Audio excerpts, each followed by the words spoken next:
Hello. Hello. Good morning दोस्तों। जय हिंद, नमस्कार। आप लोगों का हार्दिक स्वागत एवं अभिनंदन वंदन है आपके अपने YouTube channel double A academy में। तो पिछली कक्षा में हमने क्या देखा था? तो पिछली कक्षा में हमने देखा था समान प्रतीत होने वाले भिन्नार्थक शब्द, और आज की कक्षा भी उसी पर करने वाले हैं, समान प्रतीत होने वाले भिन्नार्थक शब्द। क्योंकि यह यदि दोनों कक्षा को एक में बनाते तो कक्षा लंबी हो जाती। इस कारण हमने समान प्रतीत होने वाले भिन्नार्थक शब्द को दो भाग में बांट दिया, पार्ट नंबर 1 और पार्ट नंबर 2। ठीक है, तो यह जो समान प्रतीत होने वाले भिन्नार्थक शब्द हैं, आज की यह दूसरी कक्षा है। समान प्रतीत होने वाले भिन्नार्थक शब्द जो हैं उसकी यह दूसरी कक्षा होने वाली है। चलिए तो आज देख लेते हैं, आज की भी कक्षा उसी पर करेंगे, समान प्रतीत होने वाले भिन्नार्थक शब्द।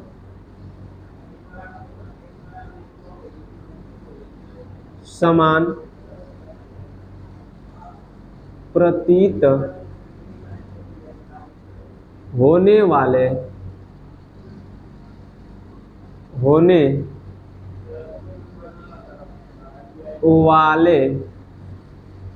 भिन्नार्थक शब्द। समान प्रतीत होने वाले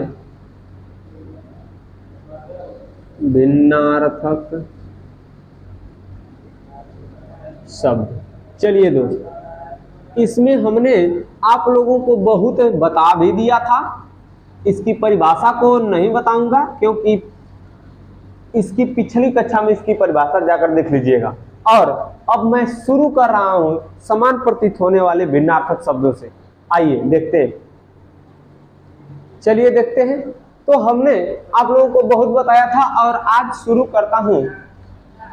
एक शब्द मिलेगा आपको, प्रतियोगिता। प्रतियोगिता। और एक शब्द मिलेगा स्पर्धा। दोनों सुनने में तो एक समान प्रतीत होते हैं, लेकिन दोनों का अर्थ क्या है? अलग अलग। प्रतियोगिता का भी अर्थ अलग है और स्पर्धा का। प्रतियोगिता किसे कहते हैं? तो प्रतियोगिता और स्पर्धा, जो आपकी प्रतियोगिता होती है, यह सामान्य लक्ष्य को प्राप्त करने के लिए सामूहिक सहभागिता होती है। जो आपकी यह होती है सामान्य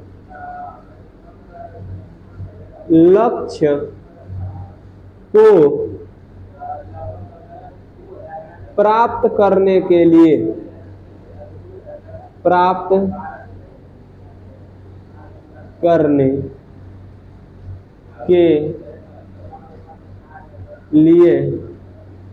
सामूहिक सहभागिता। सामूहिक सहभागिता।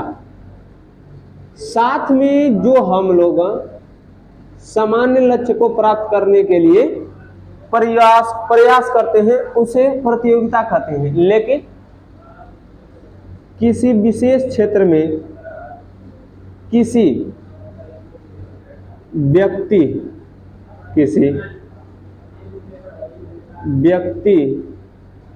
से आगे निकलने के लिए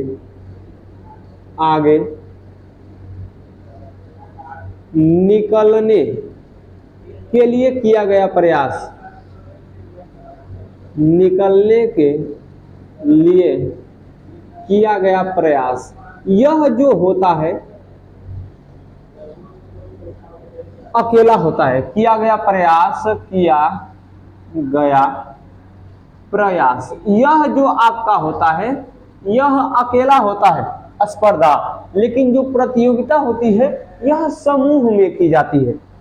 आइए देखिए अगला वाला, जो आपकी प्रतियोगिता है समूह में की जाएगी, लेकिन स्पर्धा जो है अकेले की जाती है। या तो किसी व्यक्ति से आगे बढ़ने की जो भावना होती है, किसी व्यक्ति से आगे बढ़ने की जो भावना होती है वह स्पर्धा कहलाती है। चलिए अगला वाला देखते हैं दोस्त, इसको मिटाते हैं और आगे देखने का कार्य करते हैं।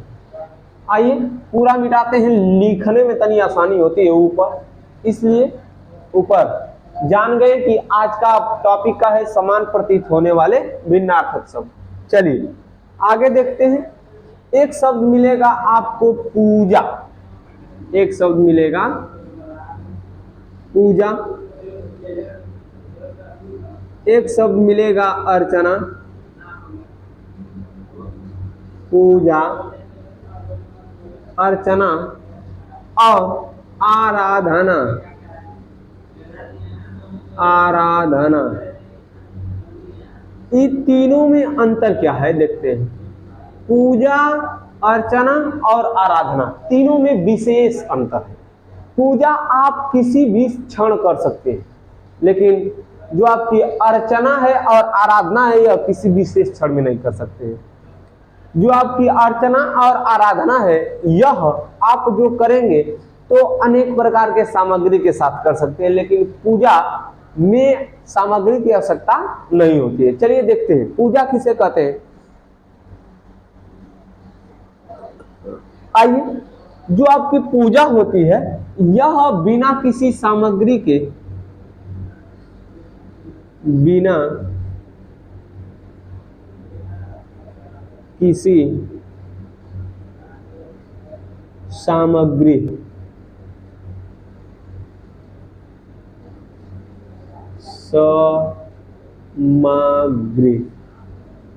बिना किसी सामग्री के हाथ जोड़कर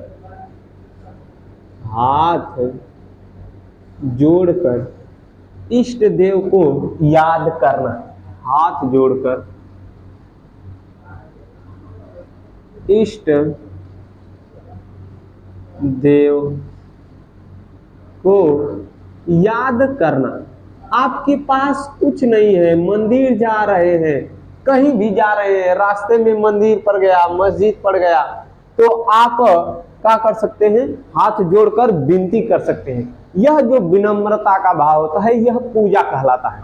परंतु अर्चना क्या होता है, विभिन्न प्रकार की सामग्री के साथ, विभिन्न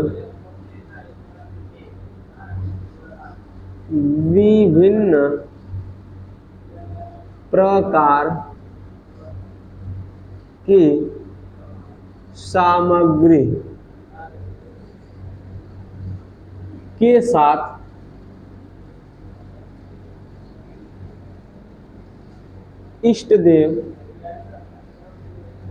इष्ट देव को याद करना। विभिन्न प्रकार की सामग्री के साथ इष्ट देव को क्या करना, याद करना। चलिए अब आपकी जो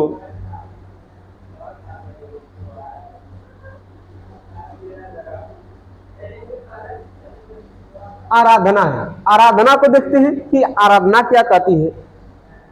जो आप पूजा किए हैं और अर्चना किए हैं यह आराधना उन दोनों से अलग।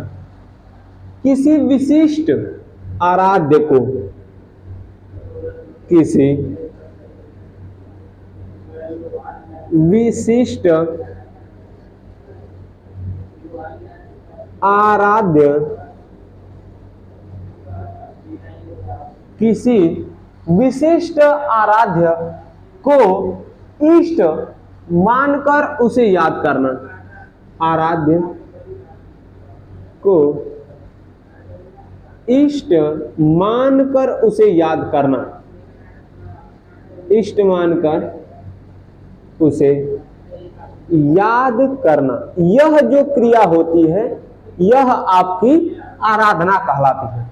यह तीनों मिलता जुलता हुआ है।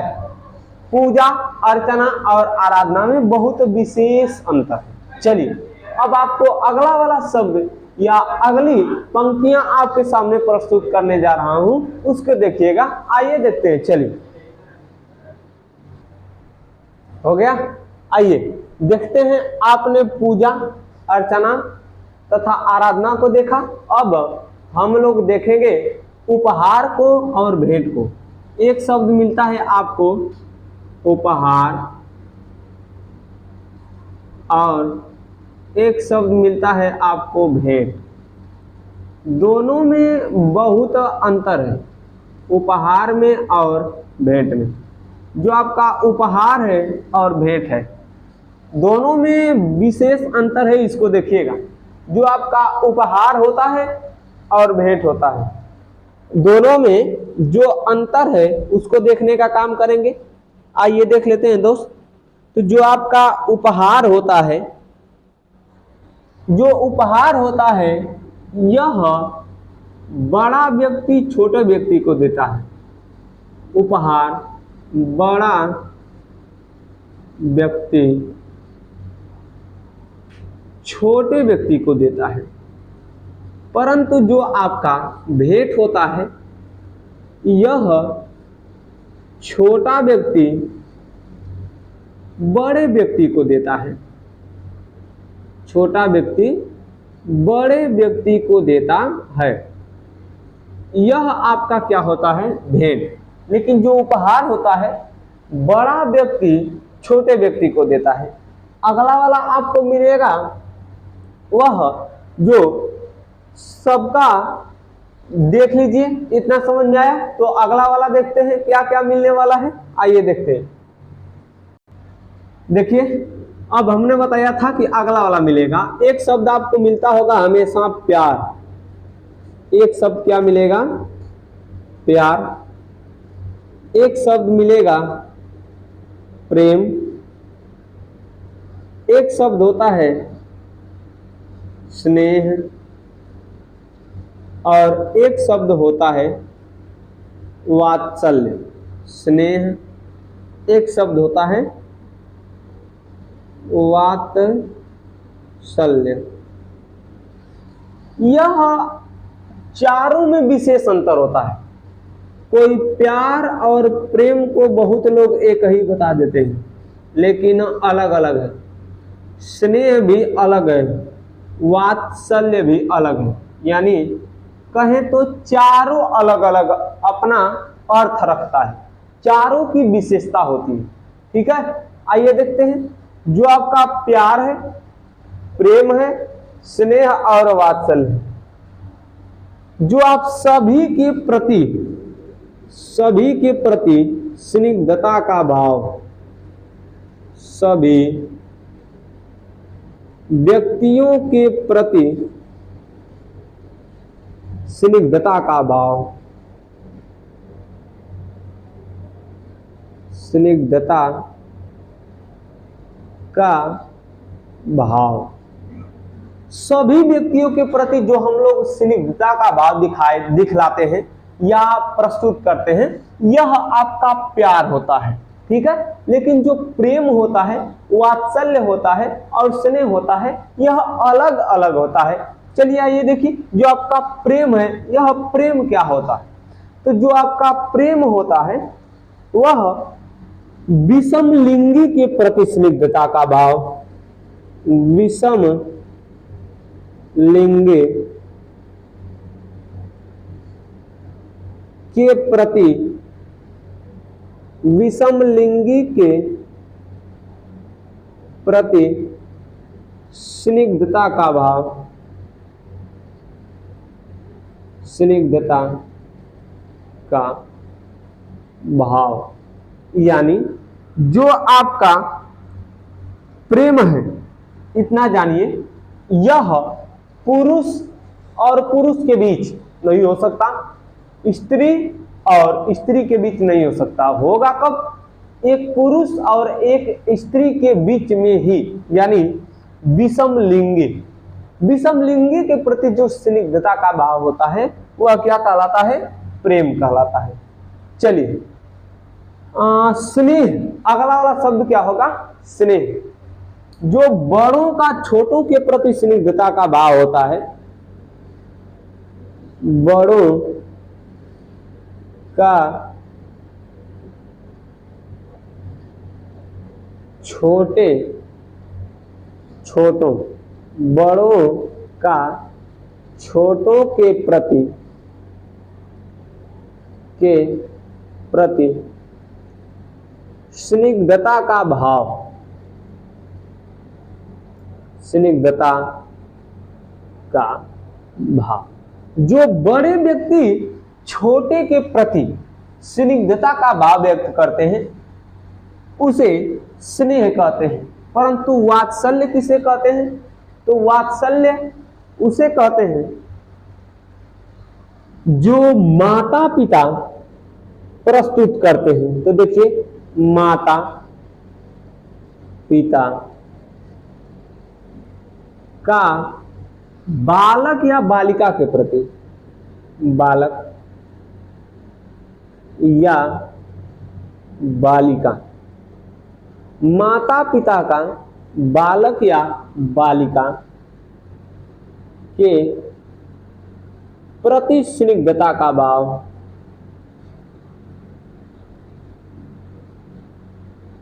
जो आप लोग स्निग्धता का भाव प्रदर्शित करते हैं, कौन? माता और पिता।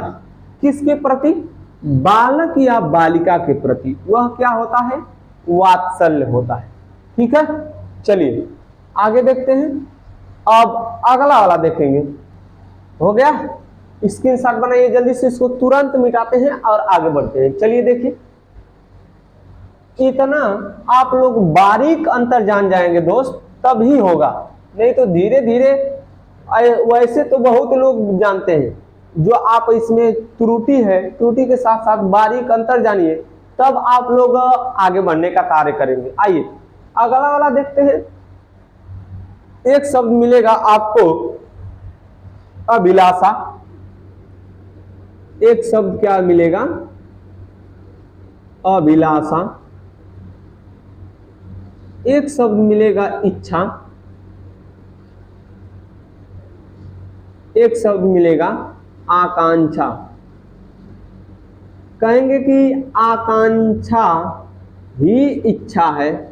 नहीं, तीनों अलग अलग है। अभिलाषा भी अलग है, इच्छा भी अलग है और आकांक्षा भी अलग है। अभिलाषा किसे कहते हैं, आकांक्षा किसे कहते हैं और इच्छा किसे कहते हैं? किसी विशेष वस्तु को पाने की जो चाह होती है, किसी विशेष वस्तु को पाने की जो चाह होती है, किसी विशेष वस्तु को पाने की चाह, यह क्या कहलाती है? अभिलाषा कहलाती है। किसी विशेष वस्तु को पाने की चाह क्या कहलाती है? अभिलाषा। जैसे हमारी इच्छा है कि हमको 10 किलो सोना मिल जाए, यह हमारी इच्छा है, अरे अभिलाषा है। अब इच्छा किसे कहते हैं? तो इच्छा को देखने का कार्य करते हैं। आइए, इच्छा क्या होती है? सामान्य वस्तु को पाने की चाह जो होती है वह इच्छा कहलाती है। सामान्य वस्तु को पाने की चाह, सामान्य वस्तु को पाने की जो चाह होती है वह आपकी इच्छा कहलाती है। विशेष वस्तु को पाने की चाह, अभिलाषा, सामान्य वस्तु को पाने की चाह इच्छा कहलाती है। जबकि आकांक्षा क्या होती है उसको भी देखेंगे। आकांक्षा, आकांक्षा क्या होती है? प्रतीक्षा युक्त, प्रतीक्षा युक्त इच्छा, प्रतीक्षा युक्त इच्छा। जैसे इच्छा किसे कहते हैं? सामान्य वस्तु को पाने की चाह। किसी भी सामान्य वस्तु को जब बहुत ज्यादा प्रतीक्षा करने के बाद पाया जाता है वह क्या होती है, आकांक्षा होती है। जैसे मेरी आकांक्षा है कि आप सभी लोग सेलेक्ट हो जाएं, ठीक है, मेरी आकांक्षा है कि आप सभी लोग क्या हो जाएं, सेलेक्ट हो जाएं। तो यह मेरी आकांक्षा है, बहुत समय बाद मिलेगा, हमको इंतजार करने के बाद मिलेगा। तो प्रतीक्षा युक्त इच्छा जो होती है वह क्या कहलाती है, तो वह आपकी आकांक्षा कहलाती है। आगे देखते हैं अगला वाला क्या मिलेगा। एक शब्द आप लोग सुने होंगे अध्ययन, एक शब्द अध्ययन और एक शब्द अनुशीलन भी सुने होंगे। अध्ययन सुने होंगे और अनुशीलन सुने होंगे। दोनों में अंतर क्या होता है, देखिए अध्ययन और अनुशीलन में बहुत बारीक अंतर होता है। दोनों को देखने का कार्य करते हैं। अध्ययन किसे कहते हैं और अनुशीलन किसे कहते हैं। तो जो सामान्य पठन पाठन की क्रिया होती है, कैसी क्रिया, सामान्य पठन पाठन की क्रिया, सामान्य पठन पाठन की जो आपकी क्रिया होती है, सामान्य पठन पाठन की जो क्रिया होती है वह अध्ययन कहलाती है। परंतु चिंतन मनन के साथ अध्ययन की क्रिया, चिंतन मनन के साथ जो अध्ययन की क्रिया होती है, चिंतन मनन के साथ पठन पाठन की क्रिया, पठन पाठन की जो क्रिया होती है वह क्या कहलाती है, अनुशीलन कहलाती है। चलिए अगला वाला देखेंगे। जो आपका 3 शब्द है इसको मिटा लीजिए, इसको अलग से लिख देते हैं। मिटा लीजिए, जल्दी से स्क्रीनशॉट बना लीजिए, हम भी मिटा लें, इसको अलग से लिख देते हैं। चलिए आइए देखते हैं। वह जो शब्द है आपका बहुत अच्छा शब्द है, आप लोग देखने का काम करेंगे और लिखने का भी काम करेंगे। बहुत अच्छा शब्द है दोस्त, दोनों एक 3 शब्द मिलेगा, 2 1 3। पहला वाला मिलेगा आलोचना, पहला वाला शब्द क्या मिलेगा, आलोचना मिलेगा। दूसरा वाला समालोचना, आलोचना,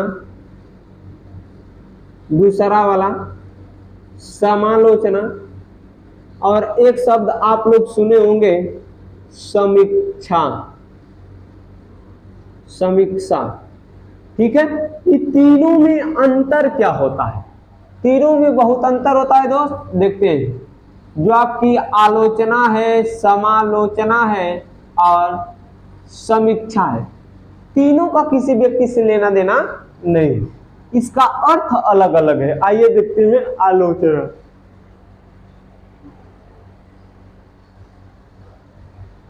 आइए, आपका जो आलोचना है किसी एक पक्ष का विवेचन जब करते हैं, किसी एक पक्ष का विवेचन, एक पक्ष का विवेचन, जब आप किसी एक पक्ष का विवेचन करते हैं तो वह आलोचना कहलाता है। जबकि अगला वाला जो आपका मिलेगा समालोचना, इस समालोचना में दोनों पक्षों का, दोनों पक्षों, समालोचना किसे कहते हैं, तो दोनों पक्षों का विवेचन, दोनों पक्षों का विवेचन करने की क्रिया, क्या करने की क्रिया, विवेचन करने की क्रिया क्या कहलाती है? समालोचना कहलाती है। समीक्षा एक शब्द है, इसको देखते हैं। जो आपका समीक्षा रहेगा इसमें केवल एक पक्ष, इसमें केवल दो पक्ष, लेकिन जो आपकी समीक्षा रहती है, समीक्षा किसे कहते हैं? आइए देखते हैं समीक्षा। जब आप किसी वस्तु के बारे में जानते भी हैं, यानी जानकारी भी रख रहे हैं, क्या रख रहे हैं? जानकारी, तो कहेंगे जानकारी के साथ, जानकारी के साथ क्या करते हैं हम लोग? सोते हैं। क्या करते हैं? सोते हैं।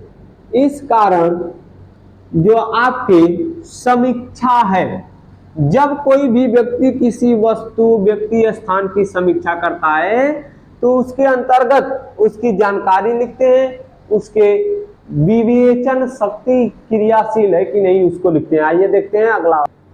हो गया? आइए देखिए दोस्त, आप लोग बहुत कहे होंगे कि उनका मृत्यु हो गया, उनका निधन हो गया। दोनों में देखते हैं कि मृत्यु में और निधन में क्या अंतर है। किसमें? मृत्यु में और निधन में क्या अंतर है? दोनों में अंतर है। सामान्य व्यक्ति की मृत्यु जो होती है, सामान्य व्यक्ति का देहांत, देखिए सामान्य व्यक्ति का देहांत, जो सामान्य व्यक्ति का देहांत होता है यह मृत्यु कहलाता है, जबकि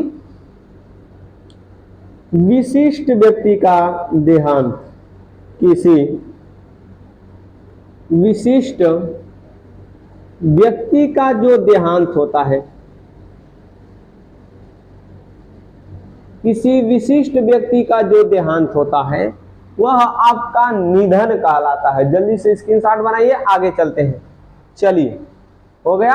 आगे देखिए, जो आपका मृत्यु रहा, निधन रहा। आगे देखते हैं कि अगला क्या मिलेगा। तो अगला वाला देखते हैं। अगला वाला भी अच्छा शब्द मिलने वाला है, और वह जो आपको शब्द मिलेगा, एक शब्द मिलेगा पवन, एक शब्द मिलेगा पवन, एक शब्द मिलेगा समीर, और एक शब्द मिलेगा बयार। तीनों में विशेष अंतर, पवन, समीर और जो बयार है, तीनों में विशेष अंतर क्या है? तो देखते हैं। ऐसी हवा जो शीतल, मंद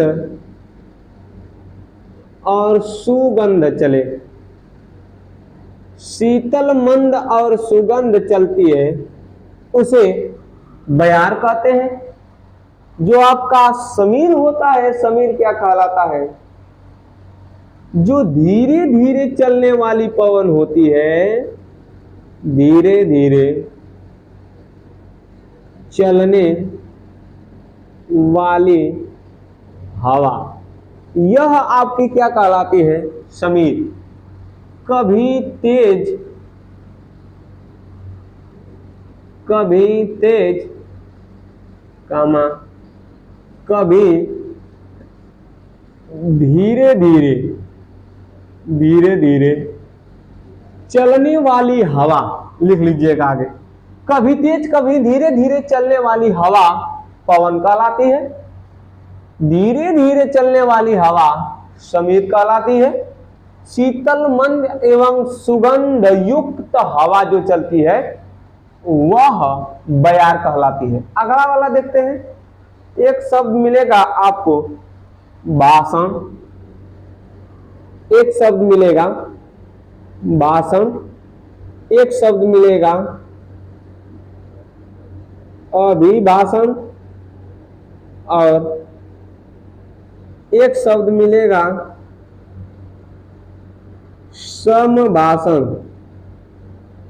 भाषण, अभिभाषण और समभाषण। तीनों में अंतर होता है। देखते हैं।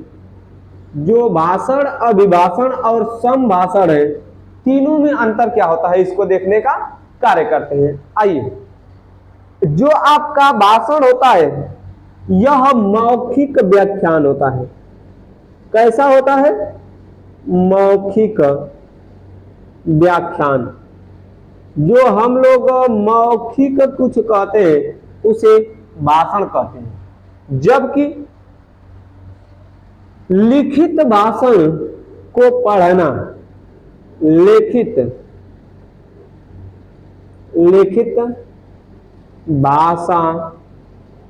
भाषण लिखते हैं, भाषण को जो पढ़ना, जो लिखित भाषण को पढ़ते हैं वह अभिभाषण होता है, जबकि संभाषण उससे अलग होता है। सामान्य वार्तालाप जो होता है, क्या? सामान्य वार्तालाप,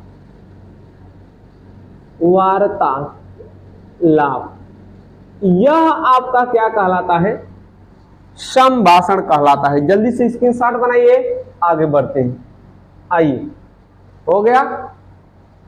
यह आपका रहा अनेक शब्द आप लोगों के सामने, लेकिन अगला शब्द, एक शब्द सुने होंगे आप लोग, मंत्री और सचिव। एक शब्द सुने होंगे मंत्री, तो मंत्री किसे कहते हैं? और एक शब्द सुने होंगे सचिव, तो मंत्री किसे कहते हैं और सचिव किसे कहते हैं? दोनों का अंतर देखते हैं, या दोनों में क्या अंतर है इसको देखने का काम करते हैं। मंत्री किसे कहते हैं और सचिव किसे कहते हैं? चलिए, जो निर्णय लेने वाला व्यक्ति होता है, कौन? निर्णय लेने वाला व्यक्ति, निर्णय लेने वाला व्यक्ति, जो निर्णय लेने वाला व्यक्ति होता है वह मंत्री होता है, और जो निर्णय को लागू करने वाला व्यक्ति, निर्णय को क्रियान्वित करने वाला, जो निर्णय को क्रियान्वित करता है, क्रियान्वित करने वाला व्यक्ति, जो निर्णय को क्रियान्वित करता है उसे सचिव कहते हैं, और जो निर्णय लेता है उसे मंत्री कहते हैं। एक शब्द आप लोग सुने होंगे, उपहार और भेंट। इसको तो हमने बता ही दिया है। तो चलिए मेरे दोस्त, आशा करता हूं कि यह कक्षा आप लोगों को समझ में आई होगी, अच्छी लगी होगी। मिलेंगे अगली कक्षा में, अगले एपिसोड में। तब तक हमको जाने की आज्ञा दीजिए। जय हिंद दोस्तों, नमस्कार। मिलेंगे अगले दिन।